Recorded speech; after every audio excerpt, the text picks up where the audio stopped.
நல்ல விஷயம் இருந்தாலும் எடுத்து வந்துட்டாங்க. அப்போ அந்த ஆடு வளர்த்தார், மூலி வளர்த்தார் அந்த ஞானி. அவர் கோயிலுக்கு போக மாட்டார், அதெல்லாம் நட்டையில் வேஸ்ட் உடனே கும்பிட்ற இவரே அவர் கும்பிட மாட்டார். அவன் சொல்லி கொடுக்க வச்சுக்கோ. அவர் சிஷியர் நான் இது வரைக்கும் என் பெருமைக்கு சொல்லவில்லை. கடவுள் பெருமையால் ஒரு 60-70 மகான்களை வாதிச்சிருக்கிற மாதிரி ஐயா வீரசிங்க சுவாமி மாதிரி சாட்சி உட்காந்துருக்காரு. ரோமரிஷி மாதிரி அவர் எப்படி தெரியல, அவர் சாட்சி மாதிரி உட்காந்துருக்காரு. கொல்லிமலையிலே 60 நாள் யாகம். இந்த சுனாமி வரலாம் முன்னாடியே சொன்ன சிஷியர் சொல்றாரு, சுனாமிக்கான நியமம் இருக்காரு. எத்தனை யாரும் போய் வந்து கவர்மெண்ட் ஜெயலலிதா அம்மாவுடைய ஆட்சி இருந்தது. பொன்னையன் நடந்த சிஷியர் அவர் வந்து லா அண்ட் ஃபினான்ஸ் மினிஸ்டர் ஃபுல்லாக பெரிய வழக்கம் சொல்லி யாரெல்லாம் பண்ணிட்டு இருந்தோம். அப்போ ஐயா வருகிறார். வர்றதுக்கு முன்னாடியே இப்போ சிஷியவர்கள் வர ரோமரிஷி வந்து சுப்பிரமணிய சுவாமி அவர் வந்து ரோமரிஷி என்ற சாட்சி மஞ்சள் கேட்டு இந்த வார்த்தை பேசுவான்னு சொல்றாரு. இவர் இந்தியா இறங்குற முதல் டைம் இமிகிரேஷன் ஆஃபீஸருக்கு என்ன கேட்குறாங்க, இந்தியாவில் ஏமாற்ற சாமி இருக்கிறாங்க, யாராவது நல்ல சாமியை பார்க்கணும், எங்கே போகணும்னு கேட்குறாரு.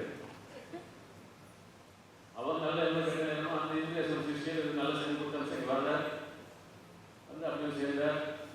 அங்கே 48 நாள் சாப்பாடே இல்லாமல் இருந்து நிறைய அடைஞ்சதுக்கப்புறம் தான் உண்மையை உங்களுக்கு என்ன ஒன்று என்றால், நம்ம எல்லாம் தப்பாக பார்த்தோம். சித்தர் பாட்டு எப்போ 4 பொருள் இருக்கு. சித்தர் எந்த பாட்டு சொன்னாலும் சரியில் போனால் விளக்கம் இருக்கும், கிரியில் விளக்கம் இருக்கும், யோகம் 4 விளக்கம் இருக்கும்.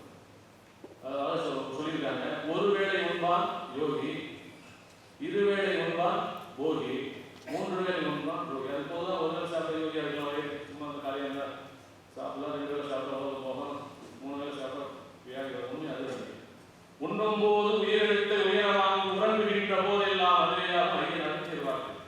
நீ சதாகாலம் சூரியகளையும் ஒரேகளையே நீ வந்து சுவாசத்தை ஒரு பொழுது அந்த சுவாசம் ஒரு பகல் பொழுது ராத்திரி பொழுது சொல்றாங்க. ஆகவே ஒரு பொழுதாகி அந்த இரு பொழுதும் ஒரு பொழுதாய் நினைக்கிறது. அது யாருக்கும் பண்ண கட்டளை வீரப்பா. ஆகவே இந்த சூரியகளையிலே ஒரு கலையிலே சுவாசத்தை ஓடினால் உனக்கு மரணம் இல்லை, சத்தியம் இல்லை. சத்தியம்பா மரணம் கிடையாது. அப்ப அப்படின்னா யோகி ஆகிடலாம். 2 சுவாசம் சூரிய சன்சுவாசம் வந்து உலகம் சந்தோஷமா இருக்கு. ஏன்னா எந்த கலை நடக்கும்போது சொல்லி பேசப்பட்ட வந்துட்டாங்க. ஏன் வந்துருக்காங்க சூரியனை நடக்கும்போது இந்த விஷயத்தை வச்சு சந்திர வச்சு சுரும வச்சு சொல்லிக்கிறாங்க.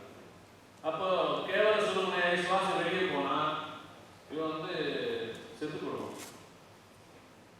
அது விஷயத்தான் சொல்லி வந்தாலும் இப்போ திரும்பி வருது. இதைத்தான் குணமுறையை சொல்லியிருக்காரு. எதுக்கு சொன்னேன் என்றால் யாரும் அதை சொல்ல நடந்து அனுமதி சொல்லணுமா இல்லையா? அழகா சொல்கிறார். சூத்திர பாவை கையெழுத்து விழும் சூட்சம கயிற்றை பாரடா, அதி சூட்சம கயிற்றை பாரடா, பாரடா பாரடா. எங்கே இருக்குது சூத்திர? அந்த உடம்பு வந்து பொம்மலாட்டம் ஒரு கை உள்ள ஆடி சுவாசம் என்கின்ற கயிறு ஆட்டிக்கிட்டு இந்த சுவாசம் என்கின்ற கயிறை 2 புருவங்கள் வெளியே வாசி நடத்தி கொண்டிருக்கிறது. நேர்த்தீரம் எண்ணிலும் நேரே இலங்கிய நீரோடி போன்றது தேடறிதாகிய. உன் கையெல்லாம் வந்து கிடைக்காதா? உள்ளதான் பார்க்கணும் சக்தியங்க. அவன் தான் சாகாமல் இருக்க முடியும். அதுக்கு முன்னாடி என்ன படிச்சு வர முடியாது. என்ன சொல்கிறா? எல்லாரும் வாசிக்கிறேன் சென்று கேள்வி வரும். வாசி என்பதுதான் வான காத்து சீன் அடிக்கலாம் தெரியல, எல்லாருக்கும் தெரியும். 1000 புத்தகம் எழுதியிருக்கிறாங்க. அப்படியே வாசிச்சே இல்லை. ஆகவே வெளிநோக்கி இடது கலையிலே சந்திர கல்யாவும் வலது பக்கம் சூரியோட சுவாசத்தை 2 நாசித்வாரத்தில் வெளியே ஓடுகின்ற கேவல சுருமுனையை உள்ளே ஓடுகின்ற பூரண சுருமுனை ஆக்கி வல்லாது புறப்படுகிறது. அவர்தான் இப்போ கிளைமேக்ஸ் ஆரம்பம் வந்து கிளைமேக்ஸ் வெளியே வந்ததில்லை முடிவு போகுது. ஆகவே உணர்வு, நினைவு, அறிவு இவை 3ஐயும் புருவத்தில் நிறுத்த வேண்டும் என்றால் உருக்கம் வேணும். உருவி நினைக்கும் போது நிறைய பேர் தியானம் கேட்ட அந்த 20 சமாளிக்கிறது. ஆகவே நம்ம எப்போ நம்ம நினைவு உணர்வு தூங்கி பழகிக்கிறோம். ஆகவே அதை வெளிப்படை செய்ய வேண்டும் என்றால் அந்த வாசி மேலே அதை வல்லவர் சொன்னார்.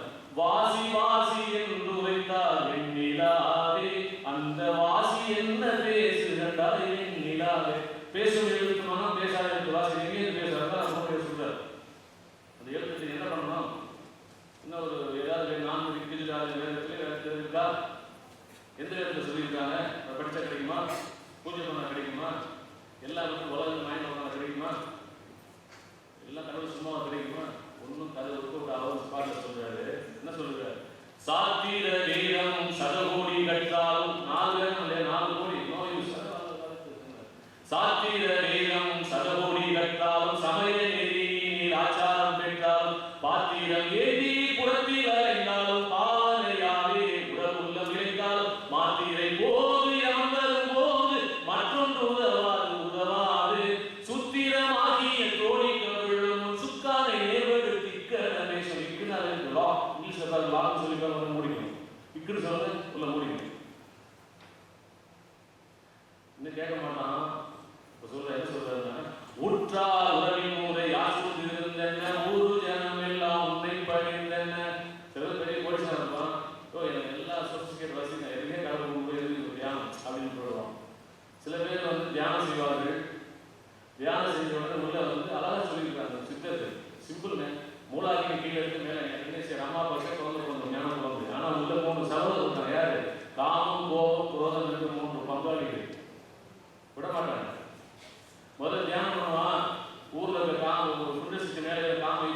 மாயா பிறவி வலையை அறுத்திட மாலா ஞானம் மனதை நிறைந்திட காயா உரிக்கொடை கைக்குள்ளகப்பட காணும் மணிச்சூட தானே விளங்கிட காணும் மணிச்சூட தானே விளங்கிட.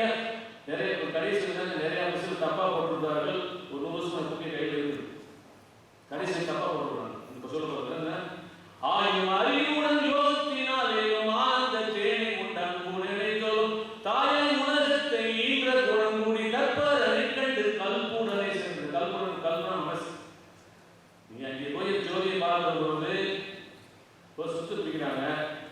பெரிய பையனுக்கு பேர் சின்ன பையன் விட்டாச்சுன்னா அவன் சண்டை போடுவாங்க. எல்லாம் ஒன்றா பண்ண ஸ்டாண்டிங். அது போல அந்த அருட்பெரும் ஜோதியை காண வேண்டும் என்றால் அந்த புருவமத்திக்கு உன்னுடைய ஒழுக்கத்தினாலே மனம் அங்கே போக வேண்டும். உன் உணர்வு அங்கே போக வேண்டும் என்றால் உணர்வு நிறைவாக 72,000 நாடுகள் நினைத்திருக்கக்கூடிய அந்த வாசி சுவாசங்களும் ஒரு சுவாசமான ஜவதான். ஆகவே இந்த வாசியும் மனமும் அங்கே போனால் உணர்வு அறிவு நினைவு என்கின்ற வாழைத்தான் அங்கே காட்சி கொடுப்பால் அது ஜோதியாகி அது சந்திர சரியாக வெளியில பண்ணாரு. ஓரெழுத்தில் ஐந்துண்டு என்பார் வெண்ணிலாவே. மனசுதான் வெண்ணிலா என்று சொன்னார். ஆகவே மன ஒளி தெரியும் இன்னும் உருகுகிற பொழுது அதுவே என்ன சூரிய பிரகாசமாகும். அப்புறம் அக்னி பிரகாசம் அதுக்கு ஜோதியாகி உருவமத்தில் மாற்றம் தோன்றுகின்ற அந்த சந்திர பிரகாசம் பார்க்கிறவரை உலகத்தை பற்றி சொன்னால் ஒன்று நடக்க மட்டும் தெரியும். சூரிய பிரகாசம் தோன்றுகிறது பல சித்துக்களை அருள் சித்த அருள் விடுவார். அதுக்கு மேல அருள் ஜோதி ஜோதியை பார்க்கிற பொழுதுதான் இங்கு சுடர் வருகின்ற ஜோதியை நிறைய பார்க்கலாம் போய் சொல்லுவாங்க. நிறைய பேர் முருகன் பார்த்து போய் சொல்லுவோம். எப்போ வருவீங்கன்னா நான் பார்த்ததான் சொல்றேன். சித்தர் சொல்லியிருக்காரு முருகன் இப்போ இங்கே பிரைம் மினிஸ்டர் வந்து யார் அவர்